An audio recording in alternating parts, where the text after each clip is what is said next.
मंदिर के गर्भगृह में सन्नाटा ऐसे गिरा जैसे किसी ने अचानक दुनिया की सारी आवाजों का गला घोंट दिया हो। ये वो शांति नहीं थी जो तूफान के बाद आती है। ये वो शांति थी जो मौत के वक्त आती है। भारी, बोझिल, ऐसी शांति जो कानों के पर्दे फाड़ती नहीं बल्कि उन्हें सुन्न कर देती है।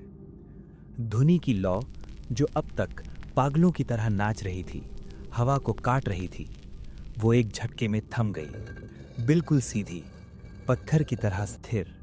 न उसमें कंपन था न लपक। ऐसा लगा जैसे आग ने भी समझ लिया हो कि सौदा पूरा हो चुका है और अब तमाशा दिखाने की जरूरत नहीं। मैं बीच में खड़ा था, अकेला। मेरे होठ अभी भी थोड़े खुले थे और जुबान पर एक हल्का सा स्वाद था, उन शब्दों का स्वाद जो मैंने अभी अभी बोले थे। मुझे पता था कि मैंने कुछ मांगा है। मेरी सांसों की लय बता रही थी कि मैंने कोई भारी चीज अपने सीने से निकाल कर बाहर फेंकी है। पर क्या? मैं दिमाग पर जोर डालता हूं, पिछले 10 सेकंड को रिवाइंड करने की कोशिश करता हूं, पर वहां वहां कुछ नहीं है। जैसे किसी ने फिल्म की रील से वो हिस्सा कैंची से काटकर जला दिया हो। एक अजीब सी घबराहट मेरे पेट में ऐंठने लगी। मैं चिल्लाना चाहता था, पूछना चाहता था कि मैंने क्या कहा। तभी अंधेरे के किसी कोने से स्मृति की आवाज आई। इस बार उसकी आवाज में वो पुराना दर्द, वो चीख पुकार नहीं थी। एक ठंडी, रूखी घोषणा थी, जैसे कोई जज किसी कैदी को सजा सुनाकर फाइल बंद कर रहा हो। जो बोला गया वही माना गया, बस इतना ही। ना कोई समझौता, ना कोई वापसी का रास्ता। उसी पल मेरी कलाई पर बना वो तांत्रिक निशान जो अब तक अंगारे की तरह दहक रहा था, अचानक ठंडा पड़ गया। धीरे धीरे नहीं, बल्कि एक झटके में। ऐसा लगा जैसे किसी ने मेरी रगों में बहते हुए गर्म खून को रोककर वहां बर्फ का पानी इंजेक्ट कर दिया हो। वो ठंडक मेरी कलाई से शुरू हुई और मेरे कंधे तक, फिर मेरे दिल तक रेंगती हुई आई। मेरा हाथ मेरे शरीर का हिस्सा लगना बंद हो गया। वो वहां था, हिल रहा था, पर महसूस किसी और का हो रहा था। तभी धुनी से धुआं उठा, पर यह धुआं आम नहीं था। ये ऊपर खुली छत की तरफ नहीं गया, ये हवा में बिखरा नहीं। इसने एक आकार लिया, एक घना काला साया जो हवा में तैरता हुआ सीधा मेरी तरफ मुड़ा। इसकी गति में कोई जल्दबाजी नहीं की। ये शिकारी की तरह आ रहा था, जो जानता है कि शिकार अब भाग नहीं सकता। धुआं मेरे चेहरे के बिल्कुल करीब आकर रुक गया, इतना पास कि उसकी ठंडी सड़ी हुई बू मेरी सांसों में भर गई। राख और पुरानी मिट्टी की बू। मेरा सीना भारी हो गया। सांस लेने की क्रिया जो हम बचपन से बिना सोचे करते हैं, अचानक मुश्किल लगने लगी। ऐसा लगा जैसे मुझे याद करना पड़ रहा हो कि सांस कैसे लेते हैं। अंदर, बाहर, अंदर। मैंने डर के मारे आंखें बंद कर लीं। अंधेरा बेहतर था इस चीज को देखने से। धुआं मेरे चेहरे को छू रहा था, होठों पर, आंखों की पलकों पर, माथे पर, जैसे कोई अंधा आदमी किसी चेहरे को टटोल कर याद कर रहा हो। और तब वो हुआ। कुछ चला गया। कोई फिजिकल दर्द नहीं हुआ, कोई हड्डी नहीं टूटी, कोई मांस नहीं फटा। ये निकलना शरीर से नहीं था, ये अंदर से था। ऐसा लगा जैसे किसी ने दिमाग की लाइब्रेरी में घुसकर सबसे जरूरी किताब चुरा ली हो, या जैसे किसी ने मेरे अस्तित्व की बिल्डिंग से वो एक ईंट निकाल ली हो जिस पर पूरी इमारत खड़ी थी। एक झटका लगा और फिर सन्नाटा, एक गहरा खाली सन्नाटा, जैसे घर का सबसे भरा हुआ कमरा अचानक खाली कर दिया गया हो और दरवाजा लॉक कर दिया गया हो। मैंने घबरा कर आंखें खोली। सामने मंदिर की दीवार पर एक पुराना, गंदा, टूटा हुआ शीशा लटक रहा था। मेरी नजर उस पर पड़ी। वहां कोई खड़ा था, एक आदमी। गंदा चेहरा, बिखरे बाल, फटी हुई शर्ट। मैं उसे देख रहा था, वो मुझे देख रहा था। जब मैंने पलक झपकाई, उसने भी झपकाई।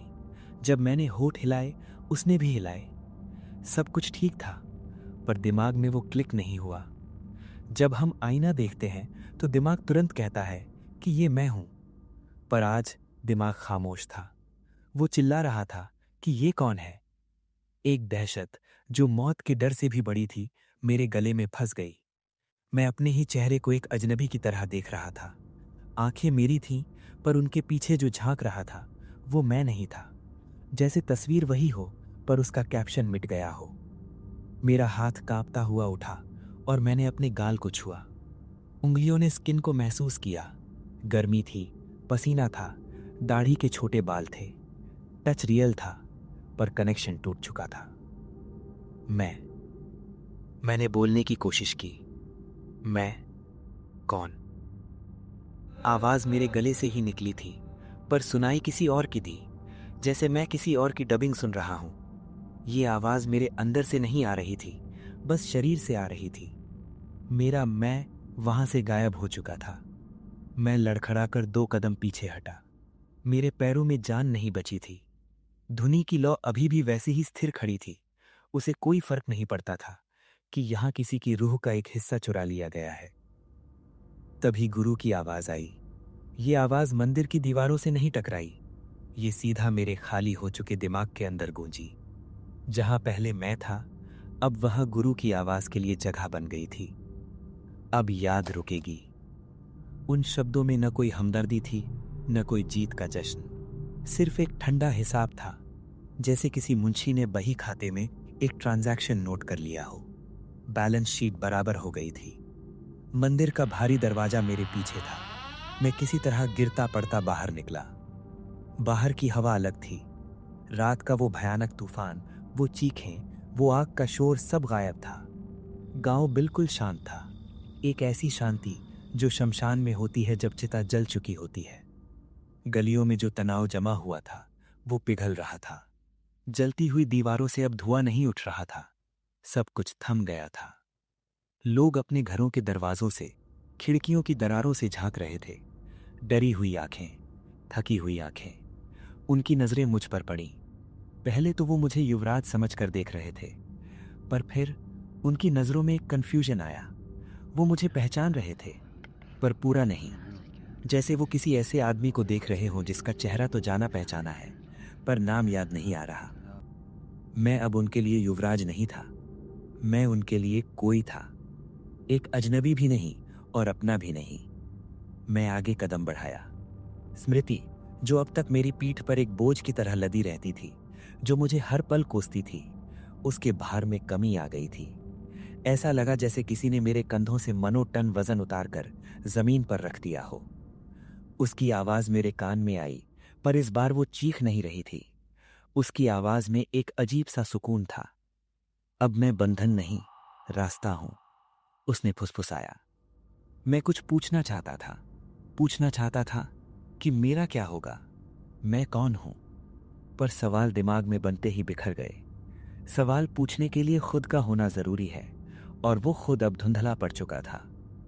अंदर एक शून्य बन गया था। एक ऐसी जगह जहां हवा नहीं रुकती, पर आवाज भी नहीं रहती। एक ब्लैक होल।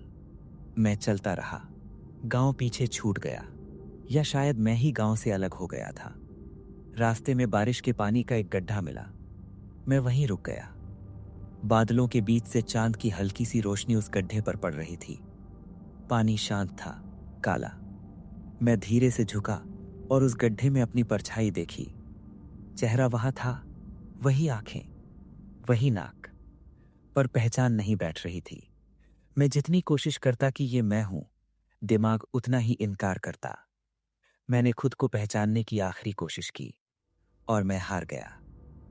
तभी हवा में घुलती हुई गुरु की आखिरी आवाज आई, दूर जाती हुई, पर मेरे भीतर गूंजती हुई। एक चेतावनी, या शायद एक श्राप। अगली बार तुम याद नहीं दोगे, तुम लोगे। आवाज गायब हो गई, और मैं, बिना नाम का इंसान, अंधेरे रास्ते पर आगे बढ़ गया। सुबह हुई थी, पर सूरज निकलने के बाद भी रात जैसे पूरी तरह गई नहीं थी। वो सिर्फ थक कर एक कोने में बैठ गई हो, इंतजार कर रही हो। रोशनी तो थी, पर उसमें गर्मी नहीं थी। आसमान ज्यादा साफ लग रहा था, नीला और विशाल। हवा हल्की थी, और दूर तक कोई चीख, कोई अफरा तफरी या आग की लपटें नहीं थीं। सब कुछ शांत था। मैं गांव के बाहर खड़ा था, खेत और नदी के बीच की उस पतली सी जमीन पर, जहां रात को अंधेरे में मैं खुद को दुनिया से थोड़ा अलग महसूस कर रहा था। अलग, पर महफूज नहीं। मंदिर पीछे छूट चुका था, अपने राज और राख के साथ। गांव भी पीछे था, अपनी बंद खिड़कियों के साथ। मैं यहीं रुक गया था, जैसे किसी ने कदम आगे बढ़ाने से पहले मेरे पैरों के नीचे एक इनविजिबल लकीर खींच दी हो। एक ऐसी लकीर जिसे क्रॉस करने का मतलब है वापस इंसान बनना, जो शायद अब मुमकिन नहीं था। मेरी नज़र अपनी कलाई पर गई। निशान, वो तांत्रिक चिन्ह, अब बिल्कुल शांत था। कल रात तक जो अंगारे की तरह दहक रहा था, जो मेरी रगों को जला रहा था, आज वो सिर्फ एक ठंडा दाग बनकर रह गया था। न जल रहा था, न धड़क रहा था। वो बस था, एक डेड स्किन की तरह। और सच कहूं तो इसी शांति ने मुझे दर्द से ज्यादा बेचैन कर दिया। जब दर्द होता है तो कम से कम पता तो चलता है कि हम जिंदा हैं, पर ये सुन्नपन, ये मौत के करीब लगता है। रात भर के तूफान के बाद सुबह का सुकून अक्सर झूठा होता है। मैं नदी के पास बैठ गया। गीली मिट्टी की खुशबू आ रही थी, पर उसमें अभी भी कहीं ना कहीं जली हुई लकड़ी की बू मिली हुई थी। पानी आज काला नहीं था, ये बात तुरंत दिख गई। नदी बहता हुआ नॉर्मल पानी लेकर जा रही थी, जैसे हर दिन बहती है। उसे कोई फर्क नहीं पड़ता कि किनारे पर किसकी दुनिया बदल गई है। मैं झुककर पानी में अपनी परछाई देखने लगा। चेहरा वहां था, साफ, बिना टूटे। वही आंखें, वही बाल, वही गर्दन। पर जैसे ही मैं उस पर अपनी पहचान जोड़ने की कोशिश करता हूं, वो फिसल जाती है। जैसे तेल और पानी कभी मिलते नहीं, वैसे ही मेरा मैं और मेरा चेहरा अब मिल नहीं रहे थे। ये मैं हूं, पर कौन हूं, ये सवाल अब सीधा जवाब नहीं देता। दिमाग बस खामोश रह जाता है। दूर से गांव की आवाज आई, बहुत हल्की, हवा में तैरती हुई। सुबह का रूटीन शुरू हो चुका था। किसी के घर से बर्तन की हल्की खनक, किसी के झाड़ू लगाने की आवाज, किसी के चलने की आहट। सब कुछ इतना नॉर्मल लग रहा था कि डर लगने लगा, शायद ज्यादा ही नॉर्मल। रात के बाद जब दुनिया अचानक सीधी चलने लगे बिना किसी निशान के, तो समझ लेना चाहिए कि कुछ अधूरा रह गया है। कुछ है जो अभी हिसाब मांगेगा। मैं उठ खड़ा हुआ। पैरों में थकान थी, पर रुकने का मन नहीं था। मैं धीरे धीरे गांव की तरफ बढ़ा, बिल्कुल पास तक। अंदर नहीं गया, बस देखना चाहा। गांव मुझे देखकर भी देख नहीं रहा था, जैसे मैं उस फ्रेम का हिस्सा ही नहीं हूं। लोग अपने काम में लगे थे। कोई खेत की तरफ जा रहा था, कोई दुकान खोल रहा था, पर हर कदम पर, हर नजर में एक अजीब सा हिसाब चल रहा था। उनकी आंखें मेरी तरफ उठती थीं और फिर हट जाती थीं। ना गुस्सा, ना दया, ना डर, सिर्फ एक ठंडी सी पहचान। जैसे किसी घटना को देखते हैं, आदमी को नहीं। जैसे मैं कोई इंसान नहीं, बल्कि रास्ते पर पड़ा हुआ कोई पुराना पत्थर हूं जिसे लांघ कर जाना है। जब मैं गांव की पहली गली के किनारे पर खड़ा हुआ, एक औरत अपने बच्चे को लेकर निकल रही थी। शायद 4-5 साल का बच्चा होगा। आमतौर पर बच्चे अजनबियों को देखकर या तो डरते हैं या हंसते हैं, पर यह बच्चा मुझे देखकर रोया नहीं, भागा भी नहीं। वो बस रुक गया। उसकी आंखें बड़ी हो गई, बिल्कुल शांत, पथराई हुई। जैसे जानवर खतरा आने से पहले महसूस कर लेते हैं, वैसे ही उस बच्चे ने मेरे अंदर के खालीपन को देख लिया था। माँ ने उसे तुरंत सीने से चिपका लिया, मेरी तरफ एक बार भी नहीं देखा, और बिना कुछ कहे रास्ता बदल लिया। 30 कदमों से चली गई। उस पल मुझे समझ आ गया, मैं अब इंसान जैसा रिएक्ट नहीं करवाता। मैं कुछ और बन चुका हूं, एक ऐसी चीज जिसे लोग अपने बच्चों से दूर रखना चाहते हैं। मैंने बोलने की कोशिश की, शायद खुद को तसल्ली देने के लिए। रुको। आवाज निकलती है, शब्द साफ हैं, हवा में कंपन भी होता है, लोग समझ भी लेते हैं, पर मेरी आवाज में वो जोड़ नहीं बनता जो सामने वाले के दिल तक जाता है। मेरी आवाज में अब वो लाइफ नहीं थी। जैसे मेरी बात हवा से गुजरकर जमीन पर गिर जाती हो, किसी के अंदर नहीं उतरती। तभी स्मृति का भाव मेरे बिल्कुल पास महसूस हुआ। कोई शरीर नहीं, बस हवा में एक भारी डैम्पनेस, नमी। केवल एक हल्की सी ठंडक, जैसे कंधे पर हाथ रखकर कोई बिना बोले कह रहा हो, अब यही है, भागने का कोई फायदा नहीं। अब मैं बंधन नहीं, रास्ता हूं। उसकी याद आई हुई बात मेरे अंदर गूंज गई। पर रास्ता भी कभी कभी अकेले ही चलना पड़ता है, और ये रास्ता भीड़ ने होकर भी सबसे सुनसान था। गांव के कुछ बूढ़े छाया में खड़े बात कर रहे थे, नीम के पेड़ के नीचे, जहां हमेशा पंचायत लगती थी। उनकी आवाज पूरी तरह साफ नहीं आ रही थी, हवा के साथ उड़ रही थी, पर शब्द टुकड़ों में मेरे कानों तक पहुंच रहे थे। रक्षा, पाप, दोबारा? मैं जानता था फैसला हो रहा है मेरे बारे में, मेरी किस्मत के बारे में। और फैसले के बीच में रहना सबसे ज्यादा खतरनाक होता है, क्योंकि तब आप न इधर के होते हैं न उधर के। तभी मंदिर की तरफ से एक आवाज आई। घंटी, टन। कोई तेज नहीं थी, कोई पूरी रिदम भी नहीं थी, बस एक ही बार बजी, पर काफी थी। ऐसी आवाज जो बुलावा हो और मना करने का मौका ना दे। इस एक आवाज ने गांव के शोर को काट दिया। लोग रुक गए, काम रुक गया, बातें रुक गईं। सबने एक साथ मंदिर की तरफ देखा और फिर घूमकर मेरी तरफ। हजारों आंखें एक ही वक्त पर। मुझे बुलाया नहीं गया था, मुझे शामिल कर लिया गया था। मैं चल पड़ा। अब रुकना मुमकिन नहीं था। पैर खुद ब खुद उठ रहे थे। गलियों से गुजरते हुए मुझे लगा जैसे मैं वही हूं, पर थोड़ा सा अलग, जैसे किसी तस्वीर का शैडो थोड़ा सा इधर उधर हो गया हो। लोग दीवारों से सट गए। वो रास्ता दे रहे थे, पर वो रास्ता सम्मान का नहीं था, वो रास्ता दूरी का था, छूत से बचने का था। मंदिर के पास पहुंचते ही हवा फिर से भारी हो गई। वही जली हुई बू, वही राख का स्वाद।